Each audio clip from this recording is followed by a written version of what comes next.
Surcharge héritée. C'est comme ça qu'il m'a appelé. J'étais en train de mettre à jour un tableau d'audit de conformité lorsque l'écran a clignoté et il était là. Matt, 30 ans maximum, le genre de type qui utiliserait le mot « synergie » au lit et qui penserait que les macros Excel sont de la sorcellerie de pointe. Le directeur financier l'a présenté comme un « optimiseur d'efficacité », ce qui est un code corporatif pour désigner un bourreau souriant. Bronzé, dents blanchies, cheveux coiffés comme s'il avait recherché « coupe masculine alpha » sur Google. Costume bleu marine parfaitement coupé, montre qui coûtait plus cher que ma voiture d'occasion. « Salut tout le monde », a-t-il dit avec ce sourire que l'on voit chez les types qui font encore des concours de bière au mariage. « Je suis ici pour moderniser les opérations et éliminer les redondances dans les processus. » Ses yeux m'ont trouvé à travers l'écran, comme s'il cherchait quel meuble ancien jeter en premier. Je n'ai pas hésité. J'ai simplement cliqué sur « Enregistrer sous » dans le dossier où je conservais tous les documents de licence, les tampons de renouvellement fédéral, la chaîne de conformité interne liée à mon nom. Je l'ai intitulé « Recette de crêpes de l'église » et j'en ai fait une sauvegarde sur un disque dur privé. Je m'appelle Zach Miller, j'ai 42 ans et je travaille dans cette entreprise depuis 10 ans. 10 ans à élaborer chaque protocole de sécurité, chaque licence fédérale, chaque certification qui permet à cet endroit de fonctionner légalement. Et je n'allais pas partir comme un débutant. À l'heure du déjeuner, je l'ai déjà entendu dans la cuisine plaisanter avec 2 analystes juniors sur la suppression de l'infrastructure boomer.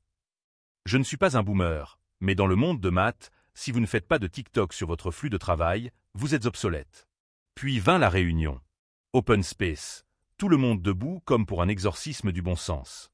Matt a sorti une présentation pleine de phrases creuses telles que « écosystème agile de conformité » et « centre de responsabilité décentralisé ». J'ai vu 3 stagiaires acquiescer comme s'ils assistaient à la seconde venue d'Elon Musk. Certains membres de notre équipe, en particulier ceux qui ont des responsabilités héritées, seront réévalués afin de garantir leur alignement sur notre stratégie allégée, a-t-il déclaré, avant de me regarder droit dans les yeux. Nous apprécions vos contributions historiques, Zach. Historique. Comme si j'étais un foutu sarcophage dans le sous-sol des ressources humaines. Je n'ai pas dit un mot. J'ai juste souri. Le genre de sourire que vous faites quand quelqu'un marche sur un piège que vous camouflez depuis une décennie. Le mardi suivant, Matt avait collé une affiche au-dessus de la photocopieuse qui disait « La conformité n'est pas synonyme de complaisance ». La police, c'était Comic Sans. Comic Sans. Comme si on décorait une crèche. Puis vint le vrai plaisir. Tout le monde, oui, tout le monde a reçu l'ordre de se réinscrire à son poste évolué. Cela a été présenté comme un exercice de cohésion, comme si nous devions être reconnaissants d'avoir la chance de postuler au même poste que ceux imprimés sur nos cartes d'assurance maladie. Un par un, les gens se sont traînés vers les salles de conférence comme des enfants allant dans le bureau du directeur. Les nouveaux employés ressortaient en souriant, répétant des phrases telles que « Matt me voit vraiment » et « Il apporte un vent de fraîcheur ».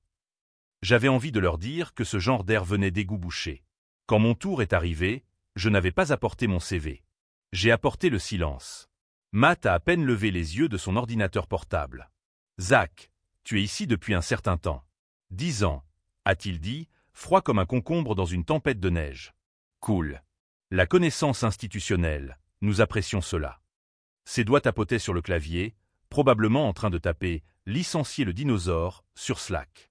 Il a sorti un organigramme mal fait et a pointé du doigt une case intitulée « Supervision réglementaire ». En dessous, mon nom était rayé. À côté, ouvert à la réaffectation. Il a ensuite cliqué sur un onglet intitulé « Plan de délégation de renouvellement T3 ». Dans les commentaires, il était écrit « Cela peut-il être transféré vers le bas ?» Dans le langage de Matt, « vers le bas » signifiait refiler à quelqu'un de trop novice pour savoir épeler au chat. J'ai souri. Je n'ai pas bronché. Mais à l'intérieur, une sirène s'est mise à retentir. Ce soir-là, je suis resté tard. Pas parce que j'en avais besoin, mais parce que je voulais regarder le système respirer, comme une mère qui observe ses enfants dormir avant que les services de protection n'arrivent. J'ai ouvert la base de données que j'avais construite à partir de 0 en 2016. Elle répertoriait chaque certificat de conformité, sa date d'expiration, l'organisme de réglementation responsable et la personne habilitée à le signer. Il y avait 43 éléments dans la liste. 43 licences. 43 morceaux de bureaucratie entrelacés dans une corde corporative bien tendue. Et tous liés à mon nom. J'ai exporté une nouvelle copie du registre, je l'ai crypté, compressé, renommé « Liste des gâteaux d'anniversaire des employés » et envoyé à un compte privé. J'ai ensuite effacé les éléments de l'historique. J'ai vérifié mes informations d'identification sur 3 plateformes fédérales. Certification active, renouvellement de contrôle, licence PIN et autorisation d'audit. Tout était toujours lié à mon nom. J'ai vérifié les eurodatages, j'ai vérifié 2 fois. J'ai ensuite imprimé ma clause contractuelle. Celle que personne ne lit jamais. Section 7C. En cas de résiliation involontaire, toutes les responsabilités de licence payées par l'entreprise et les certifications réglementaires seront considérées comme nulles et toutes les informations d'identification seront officiellement révoquées dans les 48 heures suivant l'annulation du contrat. Personne n'a remarqué mon départ du bâtiment. Mais j'ai remarqué le regard que Matt m'a lancé le lendemain matin. Comme un lion fixant une vache, sans se rendre compte que la vache a accès à des drones prédateurs. Avez-vous déjà vu un homme confondre un fusible avec un lacet? Vous allez le voir. Car tandis que Matt pensait élaguer des branches mortes, il coupait la racine qui nourrissait tout l'arbre. Si vous aimez cette histoire d'un patron arrogant qui a complètement sous-estimé le mauvais employé, n'oubliez pas de vous abonner à la chaîne. Car ce que Matt ignorait à propos de cette clause contractuelle était sur le point de transformer son « optimisation » en pire cauchemar professionnel qu'il n'aurait jamais pu imaginer. Et lorsque le système qu'il avait passé 10 ans à construire commencerait à s'effondrer, il découvrirait que certaines personnes sont irremplaçables pour une raison bien précise. Première chose jeudi, on m'a entendu rire dans le couloir à propos de l'élimination du vieux bois. Il s'agissait de 3 analystes juniors, tout juste sortis de l'université, encore humides derrière les oreilles et prétentieux avec une confiance empruntée, penchés sur une impression de mon ancien organigramme de conformité comme s'il s'agissait d'une peinture rupestre. Ce truc utilise des codes couleurs comme une boîte de crayons Crayola, a ricané l'un d'eux. Un autre a ajouté, elle tamponne même tout à la main. Elle sait qu'il existe des outils d'automatisation? Ils étaient regroupés près de la cafétéria comme une bande de caniches surdimensionnés, sirotant leur café glacé et lâchant des mots à la mode comme itération agile et intégration de l'apprentissage automatique, comme si ces phrases avaient déjà empêché un audit fédéral. Je suis passé devant eux la tête haute, mais j'avais le dos en feu. Le mercredi, j'ai été bloqué sur 3 panneaux internes, dont 2 que j'avais conçus. Sans avertissement, sans demande d'accès. Juste un écran rouge 4003 et une fenêtre contextuelle disant « Contactez votre administrateur système ». Spoiler, j'étais l'administrateur système. Ou plutôt, je l'avais été. J'ai envoyé un email. Pas de réponse. J'ai essayé d'appeler les RH. Le répondeur était plus froid qu'un jour de janvier à Détroit. J'ai finalement réussi à joindre une personne réelle après 4 tentatives. Désolé, Zach. Toutes les demandes RH passent désormais par ton responsable de service. C'est Matt, m'ont-ils dit, comme s'il annonçait la seconde venue, mais avec plus de gel dans les cheveux et moins de supervision divine. Je n'ai pas répondu. J'ai simplement raccroché et fixé mon écran. Vide, mais brillant. Coupé de toute interface significative en moins d'1 semaine. Sans explication. Juste optimisation. Matt était intelligent, de cette manière insidieuse propre aux diplômés de MBA. Jamais assez intelligent pour construire quoi que ce soit, mais assez malin pour savoir comment tout démanteler sous le couvert de mise à jour de politique et de mémos de réorganisation. Il avait commencé à glisser de petites grenades dans ses mises à jour hebdomadaires à la direction. Processus hérité en cours de révision, chevauchement potentiel de personnel identifié, gestion redondante des certifications identifiées. Cette dernière était mignonne. Comme si on pouvait chevaucher une autorisation de signature fédérale obligatoire liée à mon profil biométrique. J'étais devenu une contradiction ambulante. Officiellement employé, mais stratégiquement effacé. J'ai donc pris rendez-vous pour 10 minutes dans un bureau d'enregistrement. Un endroit calme au-dessus d'un salon de manucure sur Monroe Avenue. Sans fanfare. Juste moi, une chaise dure et un formulaire intitulé « Renonciation volontaire à l'autorité de licence ». Je n'ai pas encore signé. J'ai juste fait authentifier le document. Une épingle de sûreté dans la poche de ma veste, au cas où les choses tourneraient mal. Puis je suis retourné au bureau avec un café à la menthe et le sourire le plus mort que vous ayez jamais vu. Matt m'a croisé dans le couloir et m'a dit « J'espère que tu te sens plus en phase cette semaine ».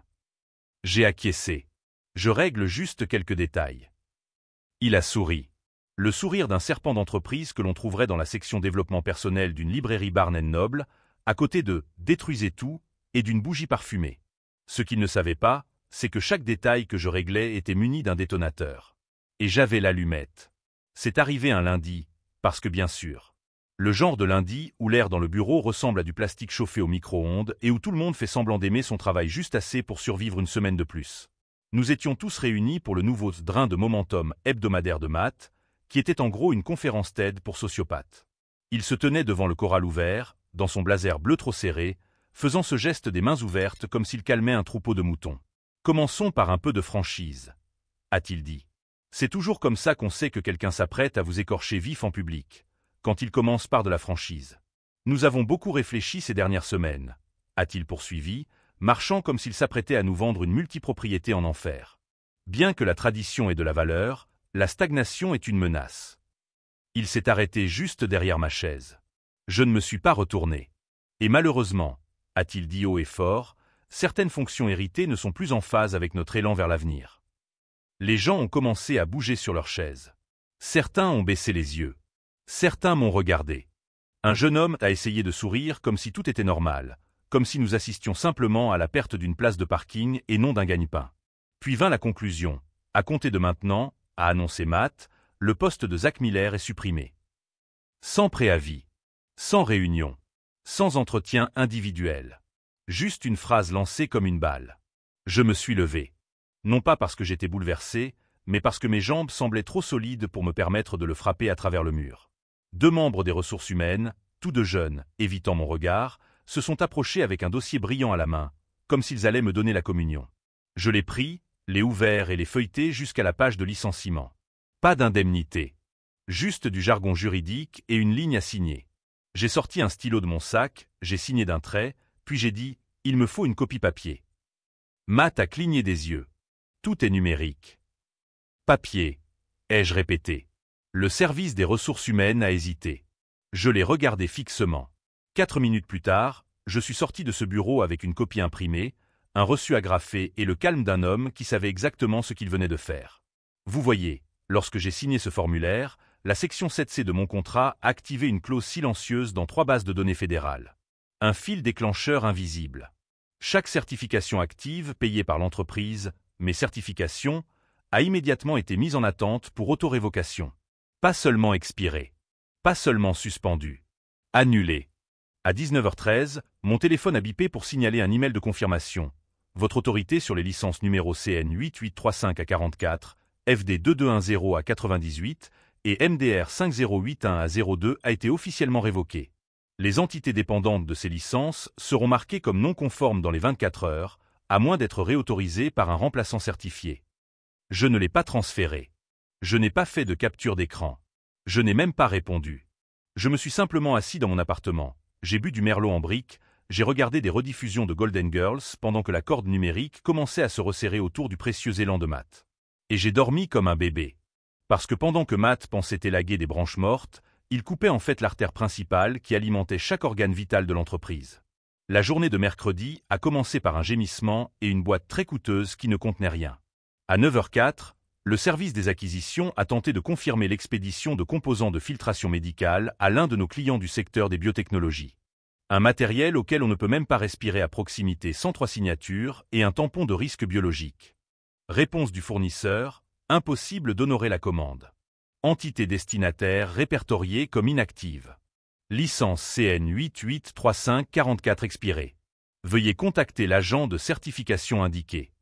Devinez qui était cet agent. 10 minutes plus tard, le système a commencé à enregistrer des anomalies. Les connexions ont échoué. Les appels API ont été bloqués.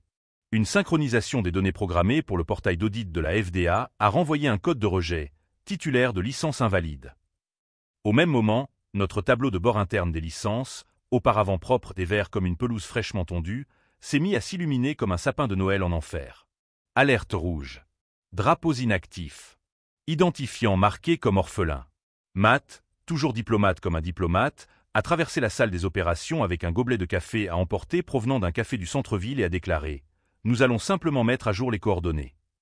L'une des analystes de conformité, une pauvre fille nommée Renée, a tenté d'expliquer « Monsieur, les mises à jour des coordonnées nécessitent une nouvelle autorisation de certification. » Zach était l'agent de certification.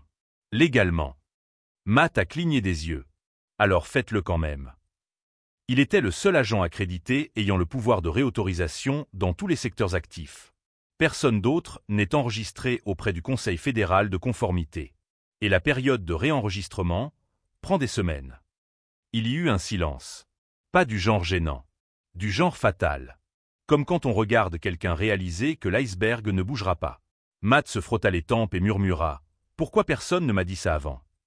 René, à peine en âge de louer une voiture, répondit « C'est Zach qui a dit ça aux gens. » Pendant ce temps, j'étais chez moi en sweatshirt, en train de manger des sucreaux en contrefaçon et de lire toute la conversation d'une chaîne de mails anonymes qu'un ancien collègue avait gentiment copiée à l'aveuglette.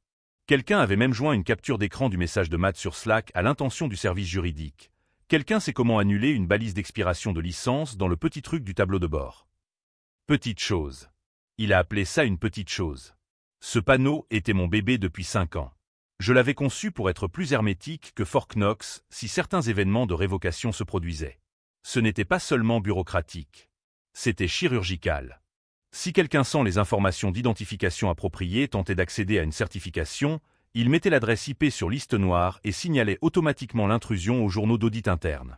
Ce qu'ils ont également découvert cet après-midi-là. Parce que Matt avait essayé de forcer l'entrée. À l'heure du déjeuner, les RH recevaient des messages désespérés de la direction. « Pouvons-nous ramener Zach ? Votre accord de confidentialité vous empêche-t-il de communiquer ? Qui a approuvé cela ?» Personne n'a répondu, car la seule personne qui aurait pu le faire était trop occupée à se demander si elle voulait de la soupe ou des coccinats pour le déjeuner. Spoiler, j'ai pris les deux. Ce soir-là, j'ai ouvert LinkedIn et j'ai consulté l'ancienne page de l'entreprise.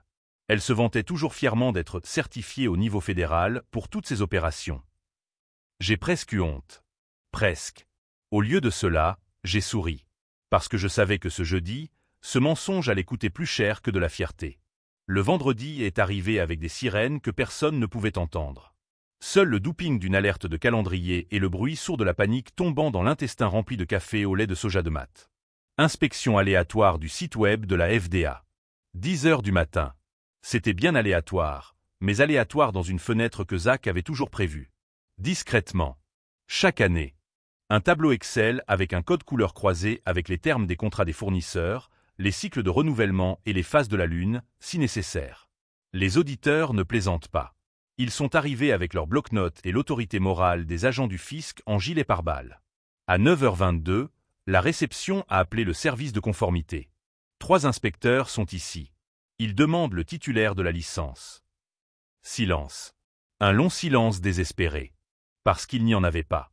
Matt, qui transpirait maintenant à travers son blazer bleu marine de Banana Republic, a couru vers l'aile des opérations et a aboyé au service juridique. Pouvons-nous réintégrer les identifiants de Zach ? Un pauvre associé junior a recherché sur Google « Procédure de réintégration de licence » comme s'il s'agissait d'un guide sur la fabrication du pain à la banane. Pendant ce temps, Matt a essayé de se connecter au portail du Conseil fédéral d'accréditation en utilisant l'ancien identifiant de Zach. Accès refusé. Il a essayé de demander une réinitialisation du mot de passe. Utilisateur introuvable. Il a appelé le service d'assistance du Conseil de réglementation. On l'a transféré 3 fois, puis on lui a calmement répondu « Zach Miller a volontairement renoncé à son autorisation d'exercer. Son identifiant a été supprimé du registre. La réintégration nécessite une recertification complète. Délai moyen, 4 à 6 semaines. » Matt a regardé le haut-parleur comme s'il venait de frapper sa mère. Il s'est tourné vers les RH. Quelle clause a-t-il utilisée pour révoquer ses accréditations ? Ils ont feuilleté son dossier de licenciement. Perplexe, nous avons simplement traité les documents de départ standard. Je ne sais rien au sujet des accréditations. Quelqu'un de l'audit a pris la parole. Attendez, il n'avait pas sa propre clause dans son contrat de travail. C'est alors que tout le monde s'est souvenu que Zach Miller n'était pas une vieille dame poussiéreuse chargée de la conformité. C'était le pivot central. Et il l'avait arraché comme une dent de sagesse attachée à la colonne vertébrale. Pendant ce temps, de l'autre côté de la ville, le téléphone de Zach a sonné. C'était Lise, de la documentation. Une personne décente. Gentille, qui faisait des biscuits pour la semaine d'audit et cachait des dessins sur des post-it derrière l'écran de Zach à l'époque où le monde avait encore un sens. « Zach !» a dit Lise d'une voix brisée. « C'est toi qui as fait ça. » Zach remua son café, regarda par la fenêtre sans rien voir, puis sourit. « Non, dit-il calmement. C'est vous qui avez fait ça. » Il ne raccrocha pas brusquement. Il ne cria pas. Cela leur aurait donné trop de crédit. Car ce n'était pas de la vengeance. C'était mathématique. 1 + 1 = vous avez licencié la mauvaise personne. Les auditeurs étaient maintenant assis dans le hall. L'entreprise ne pouvait légalement pas les laisser entrer dans les zones sécurisées sans la présence d'un responsable de la conformité agréé. Ce qui signifiait que l'audit ne pouvait pas se poursuivre. ce qui signifiait que chaque fournisseur et client dépendant d'une conformité certifiée pour des projets en cours serait en violation technique du contrat dans environ 4 heures. Et Zach, il se faisait les ongles. Burgundy Midnight, finition gel. Pas parce qu'il en avait besoin, mais parce que le pouvoir n'a pas besoin d'élever la voix. Il suffit de partir. Les graines germaient et les vignes se serraient. Et tandis que Matt comprenait enfin qu'il avait confondu un fusible avec un lacet, Zach planifiait déjà son prochain coup. Car lorsque vous construisez tout le système, vous savez aussi exactement où se trouvent tous les autres points faibles. Minuit. 8h37 du matin. Le bâtiment sentait le café froid, la sueur séchée et la honte silencieuse d'une entreprise qui venait de marcher sur son propre tuyau d'oxygène. C'est alors qu'il est entré. Gregory T. Winslow, PDG. Bronzé comme après une croisière, brillant comme un poulet rôti, sa chemise en soie encore froissée d'un resort monégasque. L'homme respirait la richesse, la crème solaire et une totale aliénation de la réalité. Il traversa le hall comme un empereur romain revenant de la bataille, saluant les réceptionnistes et tirant avec ses doigts sur les vice-présidents juniors. « Bonjour tout le monde. J'espère que vous n'avez pas mis le feu pendant mon absence. » Personne ne rit. Quand il arriva à l'étage de la direction, il avait 3 emails urgents de la conformité et un message du service juridique qui se terminait par « désastre de non-conformité ». À 9h02, il a fait irruption dans la salle des opérations, s'attendant à quelques turbulences. Au lieu de cela, il s'est retrouvé dans un véritable accident d'avion. Opération gelée. Expédition suspendue. Inspections échouées. Certifications invalides. Clients furieux. Tableau des recettes en chute libre. Il s'est tourné vers la salle des managers aux yeux rougis. Qui s'occupe de ça? Toutes les têtes se sont tournées vers Matt. Il semblait désormais moins visionnaire et plus proche d'un lycéen qui avait inondé le gymnase de colle brillante. Gregory a sorti mes documents de licenciement sur un écran mural. Il les a lus en silence. Il a fait défiler l'écran. Il a continué à faire défiler. « Vous avez licencié le titulaire de la licence », a-t-il dit à voix basse, comme s'il ne croyait pas ses propres mots. Matt ouvrit la bouche, puis la referma. « Vous avez licencié la personne qui détenait l'autorité exclusive en matière de licence fédérale dans tous les départements. » Matt balbutia. Ses responsabilités ont été jugées redondantes. Gregory rit. Pas comme une blague. Comme « j'ai découvert que mon fils avait vendu notre voiture pour des crypto-monnaies ». Il a pointé l'écran, son nom figure sur chaque document réglementaire, chaque licence active, chaque procédure de renouvellement dont cette entreprise a besoin pour exister. Il a ouvert un dossier, nos 5 principaux fournisseurs ont été suspendus. Tous les contrats ont été gelés en raison d'autorisations expirées. Il a jeté un papier sur la table, Zach Miller est mentionné dans chacun d'entre eux. Et vous avez laissé un gamin qui écrit dans un mélange de mots à la mode la licencier. Matt a tenté un dernier coup désespéré. Je pensais qu'on pouvait la réaffecter. J'ai dit qu'on pouvait simplement mettre à jour ses coordonnées. C'est une licence fédérale, pas un foutu pseudonyme de mail. Gregory a pris son téléphone, a cherché mon contact. Rien. Les RH ont répondu, nous avons essayé de la contacter. Elle ne répond pas. Gregory a soupiré, alors ramenez-la. Matt a toussé, elle ne voudra peut-être pas revenir. Gregory l'a regardé comme s'il était un insecte sur une chaussure en cuir. Elle reviendra. On la paiera double. On donnera son nom à une aile, s'il le faut. Mais au fond, il savait que la personne jetée comme un reste moisi détenait désormais les clés du royaume tout entier. De l'autre côté de la ville, ma boîte de réception contenait 6 messages urgents de Gregory et un message d'un assistant nommé Trevor qui semblait ne pas avoir dormi depuis des jours. Objet, retour urgent demandé par directive du PDG. Je ne l'ai pas ouvert immédiatement. J'ai fini mon café tardif. 2 œufs au plat, du pain grillé. Le silence présomptueux d'un homme dont les ennemis se réunissaient sous des lumières fluorescentes pendant qu'il se réchauffait au bruit d'une machine à expresso domestique. Gregory a demandé à son service juridique de rédiger une proposition en quelques heures. Un poste de consultant, un contrat de 6 mois, des primes généreuses. Et une obligation de silence total. Pas de réseaux sociaux. Pas d'interview. Silence absolu. L'offre était emballée dans un ruban doré numérique. Zach, nous reconnaissons la nature critique de vos contributions. Considérez cette opportunité de restaurer l'intégrité opérationnelle. Nous sommes prêts à faire preuve de souplesse. Reconstruisons ensemble. Greg. Aucune excuse. Aucune responsabilité. Juste du désespoir déguisé en drag queen des RH. J'ai rédigé une réponse. Gregory, j'apprécie votre offre. Malheureusement, je ne retournerai pas dans des bâtiments en feu. surtout là où j'ai été jeté dans le feu pour optimisation. 6 juin. Copie de ma clause de résiliation, section 7C. Confirmation de révocation du Conseil national. Capture d'écran du tableau de bord de l'entreprise 72 heures après la résiliation. Vous remarquerez que mon nom figure toujours sur la liste. Gris. Irremplaçable. Dans un souci de conformité et de clarté, Zach Miller. Sans fioriture. Sans menace. Juste des reçus. J'ai cliqué sur Renvoyer, et j'ai expiré comme quelqu'un qui ferme une porte qu'il a construite, installée et verrouillée de l'extérieur. Grégory a lu en silence. Il n'a pas transféré le message. Il n'a pas répondu. Il s'est simplement adossé, les yeux fixés sur cette capture d'écran grise. Pour la première fois depuis qu'il avait quitté le yacht, il comprenait qu'il n'allait pas se contenter de licencier un employé. Ils allaient excommunier la seule personne qui comprenait leur religion. Si vous suivez comment l'arrogance d'une entreprise peut faire imploser toute une société, abonnez-vous à la chaîne. Car tandis que Grégory commençait à comprendre l'ampleur de l'erreur, j'avais déjà 3 longueurs d'avance, prêt à montrer que certaines ponts brûlés ouvrent la voie vers des territoires bien meilleurs.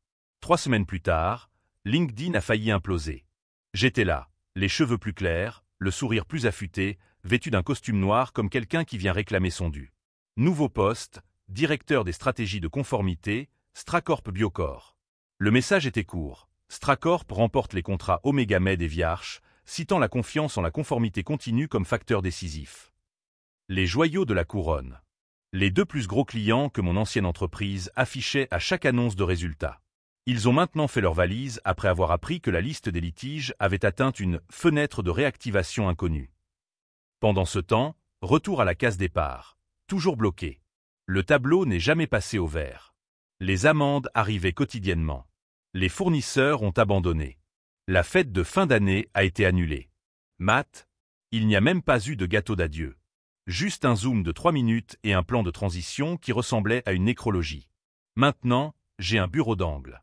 Des murs en verre, une machine à expresso, une chaise qui ne grince pas. Chaque matin, je regarde les pings de l'industrie comme des prévisions de tempête que j'ai déjà survolées. Un ping. Un autre. Ancienne entreprise signalée comme non conforme. Statut en attente. Défaillance en appel. Une gorgée de café colombien avec une pointe de présomption. Au-dessus de la table, épinglée avec une punaise bleue, une note autocollante jaune. Sans émoji. 5 mots en lettres majuscules, au cas où vous oublieriez qui j'étais. Car pendant que Matt apprenait enfin qu'il avait confondu un fusible avec un lacet, je maîtrisais déjà mon nouveau territoire. Et le meilleur dans tout ça, il n'avait encore aucune idée de l'ampleur du trou qu'il avait creusé. 6 semaines plus tard, mon téléphone a sonné à 5h43 du matin. C'était Lise, de la documentation. La voix brisée, presque en chuchotant, « Zach, tu dois savoir, ils font faillite. » Je n'ai pas feint la surprise. Je me suis simplement levé, j'ai fait du café et j'ai allumé la télévision locale. Et là, une entreprise de biotechnologie menacée de fermeture après une série de violations réglementaires. Le journaliste se tenait devant le bâtiment que j'avais l'habitude d'appeler mon bureau. La moitié des lumières étaient éteintes, les voitures des employés quittaient le parking comme des rats abandonnant un navire. Les opérations ont été suspendues indéfiniment après des irrégularités constatées lors d'audits menés dans 3 départements fédéraux différents, a-t-il expliqué. Des sources internes font état d'un effondrement total des systèmes de conformité qui pourrait entraîner des amendes supérieures à 15 millions de dollars. 15 millions. Intéressant. J'avais estimé le montant à 20. 3 heures plus tard, mon téléphone explosait. 12 appels manqués. Tous provenaient de numéros que je reconnaissais, mais aucun que j'avais envie de rappeler. Le dernier message vocal était de Grégory.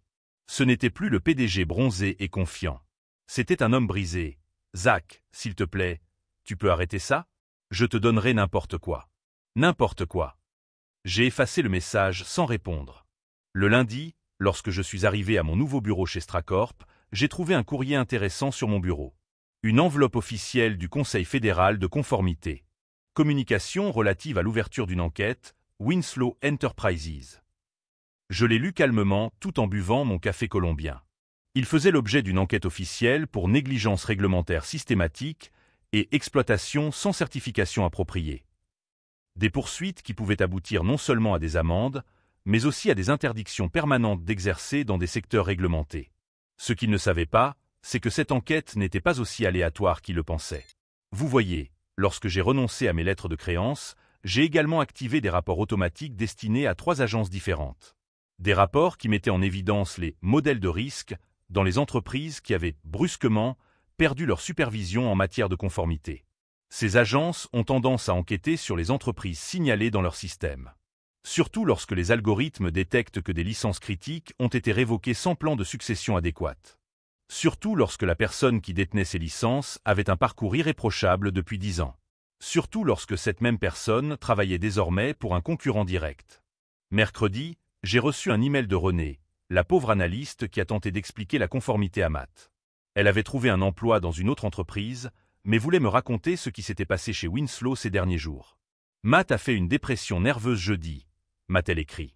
Il criait dans le bureau de Grégory en disant que personne ne lui avait expliqué les licences fédérales. Grégory lui a répondu en lui demandant s'il pensait que la conformité n'était que de la paperasse. J'ai souri. Parce que finalement, quelqu'un avait posé la bonne question à Matt. Vendredi, a-t-elle poursuivi, les agents fédéraux sont arrivés. Ce n'étaient pas des auditeurs cette fois-ci. C'étaient des enquêteurs. Avec des mandats. Des agents fédéraux. Cela signifiait qu'ils avaient trouvé des preuves d'infraction pénale, et pas seulement administrative. Ce qui était logique. Lorsque vous opérez sans les licences appropriées dans des secteurs réglementés comme la biotechnologie, vous ne violez pas seulement les politiques de l'entreprise. Vous mettez potentiellement des vies en danger. Et lorsque les enquêteurs fédéraux découvriraient que Matt avait licencié le seul responsable de la conformité certifiée de l'entreprise sans vérifier si quelqu'un d'autre pouvait assumer ses responsabilités. Eh bien, négligence criminelle était une accusation qui tenait la route. Ce soir-là, j'ai ouvert LinkedIn et j'ai vu que Grégory avait publié une mise à jour de carrière. Il était répertorié comme consultant indépendant, code pour au chômage, mais trop fier pour l'admettre. Matt avait tout simplement disparu de la plateforme. Profil supprimé, connexion perdue, des années de réseautage professionnel effacées comme si elles n'avaient jamais existé. Mais le meilleur est arrivé vendredi. J'ai reçu un appel d'un numéro que je ne reconnaissais pas. J'ai répondu par curiosité. Zach Miller? Oui. Ici l'agent Sarah Chen, division des crimes en col blanc du FBI. Nous aimerions vous parler de votre expérience chez Winslow Enterprises. Mon cœur n'a pas accéléré. Mes mains n'ont pas transpiré. J'ai simplement souri, car je savais exactement pourquoi il m'appelait. Bien sûr, agent Chen. Quand aimeriez-vous discuter? Cet après-midi, cela vous conviendrait-il? Nous croyons comprendre que vous aviez une connaissance approfondie des systèmes de conformité de l'entreprise. Oui, c'est vrai. Et je l'ai toujours. Toute la documentation que j'ai constituée au cours des 10 dernières années. Il y eut un silence. Avez-vous conservé des traces? Agent Chen, dis-je calmement, j'ai construit ces systèmes à partir de zéro. Bien sûr que j'ai conservé des traces. Ce que je ne lui ai pas dit, c'est que ces archives comprenaient chaque email envoyé par Matt au sujet de la suppression des redondances, chaque réunion où il avait ignoré les avertissements relatifs à la conformité, chaque décision qui privilégiait les réductions de coûts au détriment de la sécurité réglementaire. Des preuves qui, entre de bonnes mains, transformeraient une enquête administrative en poursuite pénale. Car tandis que Matt pensait éliminer la charge héritée, il créait une trace écrite parfaite de sa propre négligence. Et moi, je ne faisais que mon devoir civique. J'aidais les autorités à comprendre comment une entreprise respectable était devenue un danger public. Lorsque j'ai raccroché, j'ai regardé par la fenêtre de mon bureau. De l'autre côté de la ville, Matt était probablement en train de découvrir qu'être optimiseur d'efficacité sur son CV n'impressionnait pas les avocats pénalistes. L'ironie était délicieuse.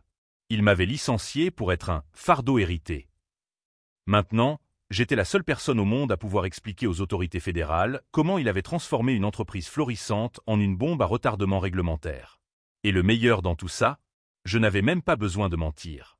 Il me suffisait de dire la vérité sur chaque système que j'avais mis en place, chaque protocole que j'avais établi et chaque avertissement que j'avais donné sur les conséquences d'un manquement à la conformité. La vérité qu'il avait choisi d'ignorer lorsqu'il avait décidé que 10 ans d'expérience spécialisée pouvaient être remplacés par des mots à la mode et une arrogance juvénile. Car au final, il a découvert que certaines leçons ne s'apprennent que de la manière la plus coûteuse qui soit. 6 mois plus tard, j'ai reçu une invitation qui a tout changé. Je n'étais pas appelé à témoigner devant un tribunal, même si ma déposition au FBI avait contribué à ce que Matt soit accusé de négligence criminelle. Je n'étais pas invité à une réunion d'anciens employés se lamentant sur le passé. C'était pour prendre la parole lors d'une conférence sur la conformité à San Francisco. Le thème, construire des systèmes durables de gouvernance d'entreprise. Alors que je me préparais à l'hôtel, j'ai ouvert LinkedIn une dernière fois pour consulter les dernières nouvelles du secteur. Matt avait publié quelque chose pour la première fois depuis des mois. Je commence humblement une nouvelle aventure en tant que consultant pour les petites entreprises. J'apprends que le véritable succès vient du service aux autres. Je n'ai ressenti aucune satisfaction vindicative. Juste la compréhension tranquille que certaines leçons ne peuvent être apprises que de la manière la plus coûteuse qui soit. Dans le public de la conférence, j'ai reconnu des visages familiers. Des PDG qui avaient licencié leurs spécialistes de la conformité pour réduire les coûts. Des directeurs qui pensaient que l'expérience était un fardeau hérité. Des managers qui confondaient les mots à la mode et la compétence. J'ai commencé ma présentation par une question simple. Combien d'entre vous licencieraient le pilote en plein vol pour économiser du carburant? Des rires nerveux ont résonné dans l'auditorium.